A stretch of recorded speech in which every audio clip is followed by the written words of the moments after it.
നമസ്കാരം, ഏവർക്കും സൂപ്പർ കിച്ചണിലേക്ക് സ്വാഗതം. ഇന്ന് ഞാൻ തയ്യാറാക്കുന്നത് മഗോഡയാണ്. മഗോഡയ്ക്ക് ആവശ്യമായ സാധനങ്ങൾ ചെറുപയർ എടുത്തിട്ടുണ്ട്. ഇതുണ്ട്, ഇതിന് 1 ഗ്ലാസ് ചെറുപയർ എടുത്ത് ഞാൻ ഇന്നലെ വെള്ളത്തിലിട്ടതാ, ഒന്ന് കുതിരണം, അത് എടുത്തിട്ടുണ്ട്. പിന്നെ 2 സവാള ചെറുതായിട്ട് അരിഞ്ഞു വെച്ചിട്ടുണ്ട്, 1 കഷ്ണം ഇഞ്ചി, 3 പച്ചമുളക്, കുറച്ച് മല്ലിയില, 3 വറ്റൽമുളക്, പിന്നെ നമുക്ക് വേണ്ടത് അതിന് ഉപ്പ് ആവശ്യത്തിന്. ഇത്രയും സാധനങ്ങളാണ് ഇത് ഉണ്ടാക്കാനായിട്ട് നമുക്ക് ആവശ്യമുള്ളത്. അപ്പം നമുക്ക് ഇത് ഞാൻ നന്നായിട്ട് കഴുകി വെച്ചേക്കുക. ഈ പയർ ഇത് നമുക്ക് ഒന്ന് ഊറ്റി വയ്ക്കുക. എന്താണെന്ന് വെച്ചാൽ അതിൻ്റെ വെള്ളം വരണ്ടേ, അതിനു വേണ്ടി ഇതൊന്ന് നമുക്ക് ഈ ഇതിലോട്ടൊന്ന് ഊറ്റി വയ്ക്കുക. അപ്പം വെള്ളമെല്ലാം മാറാനായിട്ട് നമ്മൾ പയറെടുത്ത് ഇങ്ങനെ വെക്കുക. അത് മാറ്റി വെച്ചിട്ടുണ്ട് ഞാൻ. അതിൻ്റെ വെള്ളമൊക്കെ ഒന്ന് തോരട്ടെ. അപ്പോഴത്തേക്ക് നമുക്ക് ഇതിൻ്റെ കൂടെ കഴിക്കാനുള്ള ഒരു ചട്ടണി തയ്യാറാക്കാം, നമുക്ക് ഇതുമായിട്ട് കഴിക്കാനുള്ള. നമുക്ക് ഞാൻ എടുത്തേക്കുന്നത് 2 തക്കാളി എടുത്തിട്ടുണ്ട്, 3 പച്ചമുളക് എടുത്തിട്ടുണ്ട്, 2 സവാള എടുത്തിട്ടുണ്ട്, കുറച്ച് മല്ലിയില, പിന്നെ ഉപ്പ്. ഇത്രയും സാധനങ്ങൾ കൊണ്ട് നമുക്കൊരു ചട്ടണി തയ്യാറാക്കാം ഇതിൻ്റെ കൂടെ കഴിക്കാൻ. മിക്സിയുടെ ജാറിലോട്ട് നമ്മൾ ഈ തക്കാളി ഇതെല്ലാം കൂടി ഇട്ട് ഒന്ന് അരച്ചെടുത്താൽ മതി.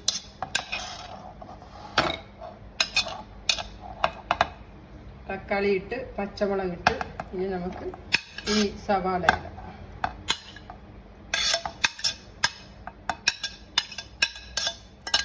പിന്നെ മല്ലിയില,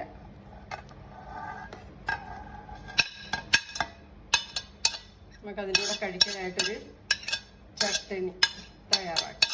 കെച്ചപ്പിൻ്റെ കൂടെയും കഴിക്കാറ്, അത് ഇതൊന്നും വേണ്ട, അല്ലാതെ കഴിക്കണമെങ്കിലും അത് കഴിക്കാം, കുഴപ്പമില്ല. ഇനി നമുക്ക് ഇതിനാവശ്യമായിട്ടുള്ള ഉപ്പ് ചേർക്കാം. ഞാനൊരു 1/2 സ്പൂൺ ഉപ്പ് ചേർത്തിട്ടുണ്ട്. 1/2 സ്പൂൺ നല്ല ജീരകവും കൂടെ ഇട്ട് നമുക്ക് ചട്ടണി അടിച്ചെടുക്കാം. ഇതിൻ്റെ കൂടെ 1/2 സ്പൂൺ നല്ല ജീരകവും കൂടി ഇട്ട്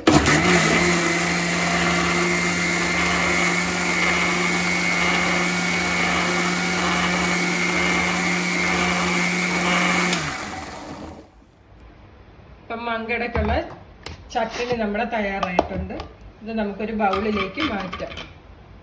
ഇതാണ് മങ്കടയായിട്ട് നമുക്ക് കഴിക്കാനുള്ള ചട്ടണി. നല്ല മണമുണ്ട് കേട്ടോ, നല്ല ജീരകത്തിന്റെ ഒക്കെ നല്ല മണം. ഇതിൽ എന്തൊക്കെയാ ചേർന്നിട്ടുള്ളത്?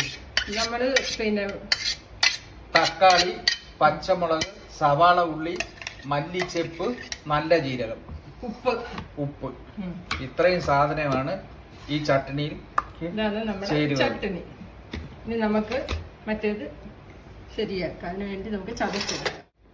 അപ്പം നമുക്ക് ഈ പയറൊന്ന് അടിച്ചെടുക്കാം. ഇതിന്റെ വെള്ളമൊക്കെ വന്നിട്ടുണ്ട് എന്നും പറഞ്ഞ് ഇതങ്ങ് ഉണങ്ങണ്ട. ഇത് ഇതിലോട്ട് എടുത്ത് വെച്ചൊരു 5-10 മിനിറ്റ് കഴിയുമ്പോഴത്തേക്ക് നമ്മൾ ഇതെടുത്ത് അങ്ങ് ചതച്ചെടുത്താൽ മതി. വെള്ളം അതങ്ങ് കണ്ടമാനം ഉണങ്ങാൻ നിൽക്കണ്ട, ഇത് ചതച്ചെടുക്കാം. പിന്നെ ഇതിലോട്ട് നമുക്ക് 3 വറ്റൽമുളക് ഞാൻ എടുത്ത് വെച്ചില്ലേ, ഇതിൻ്റെ കൂടെ ചതയ്ക്കാനുള്ളതാണ്, അത് വിട്ട് ചതയ്ക്കാം. വെള്ളം ഒന്ന് തോർന്നു കഴിഞ്ഞാൽ ഉടനെ എടുത്ത് അങ്ങ് അടിച്ചാൽ മതി. ഇത് ഒരുപാടങ്ങ് അരയരുത്, ഒന്ന് ചതച്ചേ എടുക്കാം. ഇങ്ങനെ ഒന്ന് ചതച്ചാൽ മതി.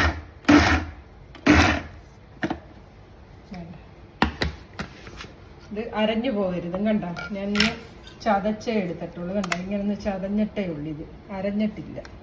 കണ്ട ഇതുപോലെ എല്ലാം നമുക്ക് ചതച്ചെടുക്കാം. അപ്പം നമ്മളെല്ലാം ചതച്ചെടുത്തിട്ടുണ്ട്. കണ്ട ഇങ്ങനെ ഒന്ന് ചതച്ചെല്ലാം എടുത്ത് നന്നായിട്ടൊന്ന് യോജിപ്പിച്ചിട്ട് നമുക്ക് ഇതിലേക്ക് വേണ്ട സാധനങ്ങളില്ല. ഒരു ചെറിയ സ്പൂൺ നല്ല ജീരകം കൂടി ഇതിലിടുന്നുണ്ട്. ഒരു ചെറിയ സ്പൂൺ നല്ല ജീരകം,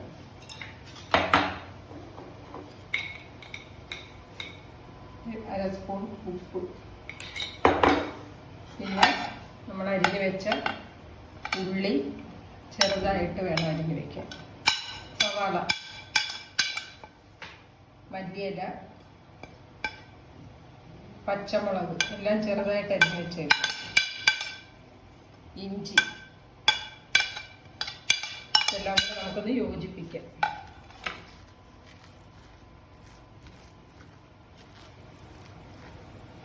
ഇതെല്ലാം നന്നായിട്ട് യോജിപ്പിച്ചെടുക്കാം.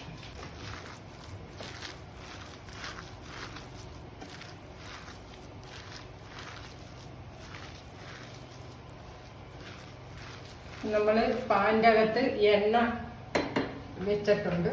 തീ കത്തിച്ച് വെച്ചേക്കും. അതൊന്ന് ചൂടാകട്ടെ. അപ്പോഴത്തേക്ക് നമുക്കിത് നന്നായിട്ട് യോജിപ്പിച്ച് എടുക്കാം. ഓയിലൊന്ന് ചൂടായി വരട്ടെ. എല്ലാം നന്നായിട്ട് യോജിപ്പിച്ചിട്ടുണ്ട്. ഇനി നമുക്ക് എണ്ണ ചൂടായാലൊന്ന് നോക്കാം. ഓയിൽ ചൂടായെങ്കിൽ നമുക്ക് അതിലോട്ട് ഇച്ചിരി ഇട്ട് നോക്കാം. ഓയിൽ ചൂടായിട്ടുണ്ടോ ഒരു ശകലം ഇട്ട് നോക്കാം. ചൂടായി കിടക്കുക. ഇനി നമുക്ക് ഇത് ഓയിലിലോട്ട് ഇടാം. ഇങ്ങനെ കുറച്ച് എടുക്കാൻ വെച്ചാൽ മതി. കയ്യിലെടുത്തിട്ട് കുറച്ച്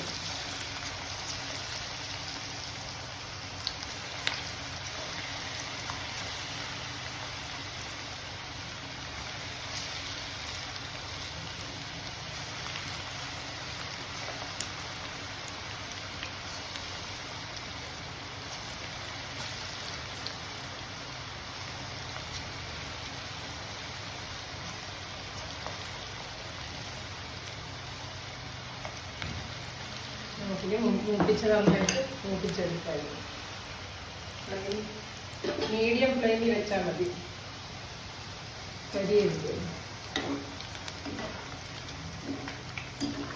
ഇളക്കി മൂപ്പിച്ചെടുത്തായി.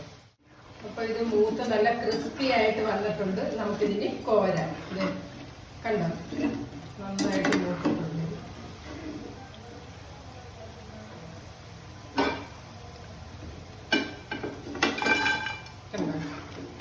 നല്ല ക്രിസ്പി ആയിട്ട് വരും. ഇത് നല്ല ടേസ്റ്റ് ആയിട്ട് കഴിക്കാൻ.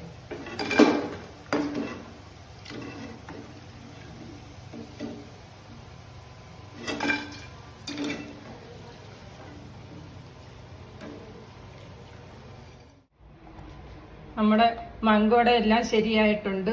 നല്ല ക്രിസ്പി ആയിട്ട് വന്നിട്ടുണ്ട് എല്ലാം. അതുപോലെ തന്നെ നല്ല ടേസ്റ്റുമാണ് ഇതിന്. ഇതിൻ്റെ കൂടെ കഴിക്കാനുള്ള ചട്നി പിന്നെ കേച്ചപ്പിന്റെ കൂടെയും ഇത് നല്ല ടൊമാറ്റോ കേച്ചപ്പിന്റെ കൂടെയും ഇത് കഴിക്കാൻ നല്ലതാണ്. ചട്നി വേണമെന്ന് നിർബന്ധമൊന്നുമില്ല. കേച്ചപ്പുമായിട്ടും കഴിക്കാം. അല്ലെ തനിയെ വേണമെങ്കിൽ ഇത് കഴിക്കാൻ നല്ല ടേസ്റ്റാണ്. ഏട്ടനൊന്ന് നോക്കിക്കുക ഇതിന്റെ ടേസ്റ്റ്.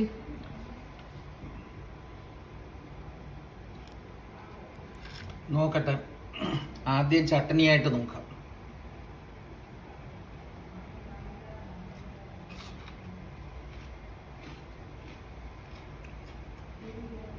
കൊള്ളാം.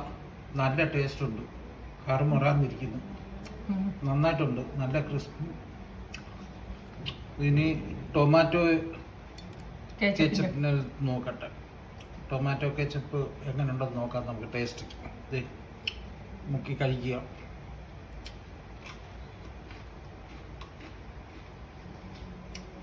കൊള്ളാം. നമ്പർ 1. നന്നായിട്ടുണ്ട്. നല്ല ടേസ്റ്റ് ഉണ്ട്. എല്ലാവരും ഒന്ന് ചെയ്തു നോക്കണം. ഞാൻ ഇത് വെറുതെ പറഞ്ഞ അല്ലാതെ നല്ലത് തന്നെ. അതുപോലെ തന്നെ ഇത് ഒരുപാട് എണ്ണ കുടിക്കത്തുമില്ല. ഒരുപാട് എണ്ണ പിടിക്കാത്ത സാധനം. അതുകൊണ്ട് ഇത് ആർക്ക് വേണമെങ്കിലും കഴിക്കാം. ഇത് ഒരു പ്രാവശ്യം എല്ലാവരും ഒന്ന് ട്രൈ ചെയ്ത് നോക്കണം. തീർച്ചയായിട്ടും ട്രൈ ചെയ്യുക.